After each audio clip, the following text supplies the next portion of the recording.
This is an interesting one, isn't it? A very interesting one for you. Now, it's said that the camera adds about £10 at least. In my case, it's much more than that. I'm not this size in real life. But absolutely no way. It doesn't make a difference to Tabby Kemp. Now, Tabby is a super-sized glamour model. She tips the scales at 24 stone.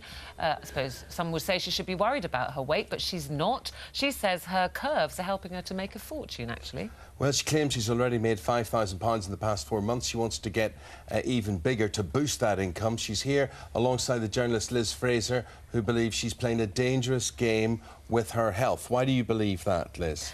Well, I believe that because I believe the medical statistics which tell us that if you have a BMI of, you know, very, very far over, and I believe yours is 60, I think. Something like that. Something like that. Yeah.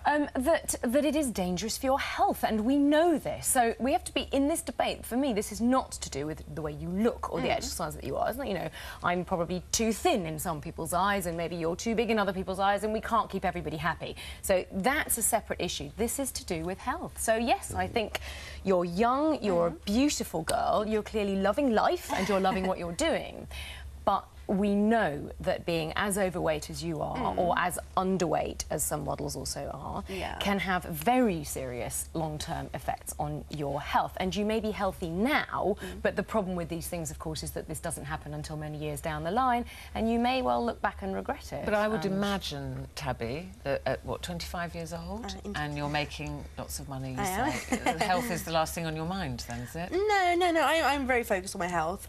You know, I do exercise, I do, you know, I no mobility issues or anything like that. I work full time. I'm kind of, you know, everything's fine like that. And you know, I think if you know, when I put on weight, if I did get, you know, unhealthy, if I felt I wasn't right, I would lose the weight, you know.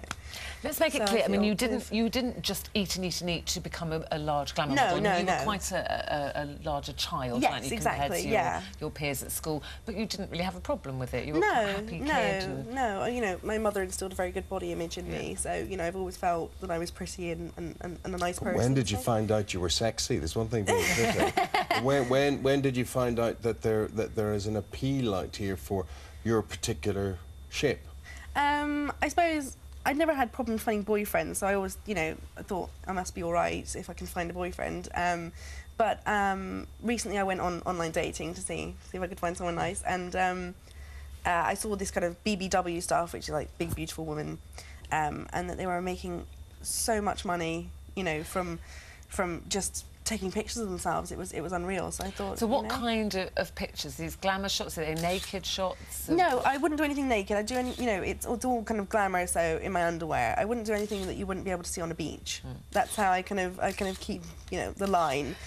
But you see, you talk about money and you're making money out of it, and that's great, you're making money out of it, but what are you doing to your health? And this is the long-term thing, and we are in a culture, we're in a culture where it is very difficult to criticise people for being overweight, OK? I am a thin girl, I have always been a thin girl, I'm a runner, and this is how I am, and it's OK to criticise people for being thin. We have a culture where we go, oh, you're a bit thin, aren't you? That's OK. If we say to someone, gosh, you're carrying hair, you could do with losing a little bit, that's seen as a really nasty thing to say, and that you wouldn't say that.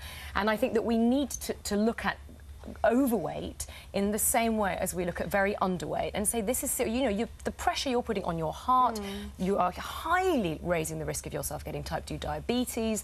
These are things that could be very, very serious for you. And I know you're making money now, but really you're very, very young. And it's not until you maybe hit your mid-40s, you know, maybe even before that, that we hope not, but something really might happen to you. I'm very aware of not getting too thin, because that's the way I would naturally go. I think you must live in a very polite society, Liz, because I'm sure Tabby's about to tell you, as I could tell you, that people really don't hold back in telling you when you're overweight. No, that's but it's seen as a really bad thing to do. But I think it's equally bad to say that you're too thin. I think everyone should be happy with the size they are. Everyone should be confident. But are you really happy, or did you just find out, do you know what, I can make a few quid doing this as well, so I'm going to embrace this? Genuinely, I'm actually very happy. I think you would generally tell that about me. You know, I'm a very confident person. But if you could lose weight, right, would you still pose for sexy pictures? I would. I think, you know, it's empowering. I really do think so, and I think it's, you know, really such a confidence boost that men want to see you like that, you know. And what sort of money? So people buy these photographs, and what sort of money are they paying? Well, I mean, like for a set of 10, I sell them for like £350. So. But what is an industry doing? What is any industry doing encouraging people to either be very thin, unhealthily thin or unhealthily fat? I just think that's immoral. I think that's terrible, that we need to take more responsibility for people and say, OK, you know, we don't want you to become even bigger because that's going to be even worse for you. She's not being forced to do this, is she? I mean, you're saying the industry, but, you know, they're not forcing Tabby. She's doing it willingly. You know, I'm taking full responsibility for being this fat, you know. And if you were to become unwell, you say you take that responsibility. If you were to become very unwell as a direct result of this and you had to go to an NHS hospital, would you do that? Would you think that's OK to do that? Yes, I would, yeah, because I've been paying taxes all my life, yeah. OK, but that would maybe be taking the place of somebody who had childhood leukemia or be knocked over by a bus. Yeah, but equally people that smoke, you know, they continue smoking. Well, there's an argument against that as well. Exactly. Or, for instance, who's to say you're healthier than I am? Well, I don't know. Exactly. I don't know about your kind of, you know, cardiovascular things. I don't know if you're kind of, if you've got high blood pressure. I don't. No, I have very low blood pressure. But we do know that obesity, it has a very high correlation with really very serious things. For your sake, it is sensationalised, sorry, I couldn't think of the word there, by the media. I really think, you know, they pick on obese people as an easy target. I don't think... I don't think stats are pretty...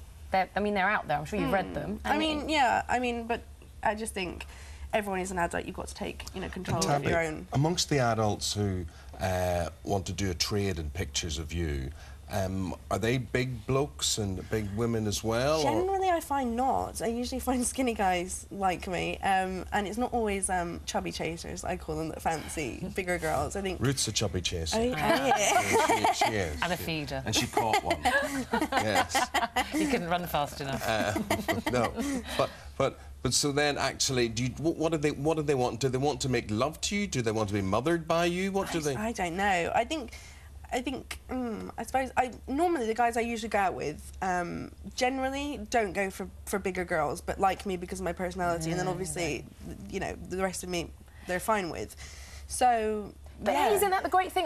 That's one of the best things about being female, I think, because we're men, the same, obviously, but we have skinny girls and bigger girls and curvy girls and tall girls. I think it's fantastic, and I think it's lovely that there are so many different shapes and sizes. Bigger girls are not the image that most young girls see in magazines. That's skinny girls. True. You know, they're never told to aspire to be bigger. Well, they're not, but I wonder if they should aspire to being big. You know, we don't want to encourage people to be morbidly obese. I mean, the very term morbidly obese or, you know, deadly, worryingly anorexic, those two things are not what you want to be. That's the point. It really isn't to do with looks at all. As I say, I think I actually would much rather I were curvier, but I'm not naturally going to be curvier. Dr. Tabby say, you know, you should be looking at this, we're worried about your health. I call it fat shaming. Usually when you go to doctors, they try and fat shame you into losing weight, which but I really don't think why do you call it fat shaming? When they're trying to help you, they're trying to say to you, look, they're not. But maybe they are. That's their job. They're medics. They're not trying to shame you. I don't have any medical problems, and yet every time I go to the doctor, say I've hurt my knee, you need to lose weight. Well, you need to look at my knee, you know. And you see that as they're trying to shame you, rather than they're trying to help you? Yes, you really feel that? Yeah, I do.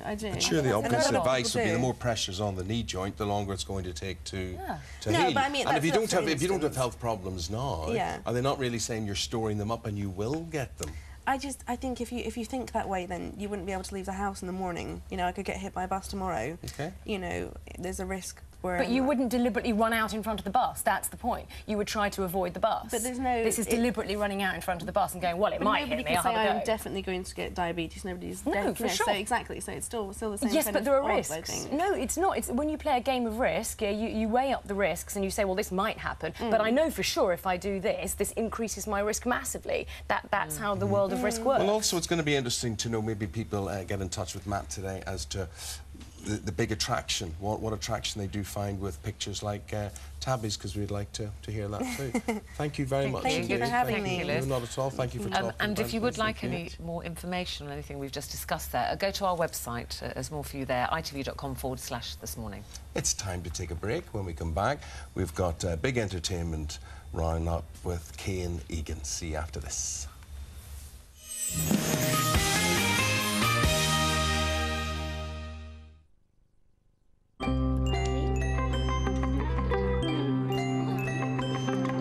Feel closer with Nivea.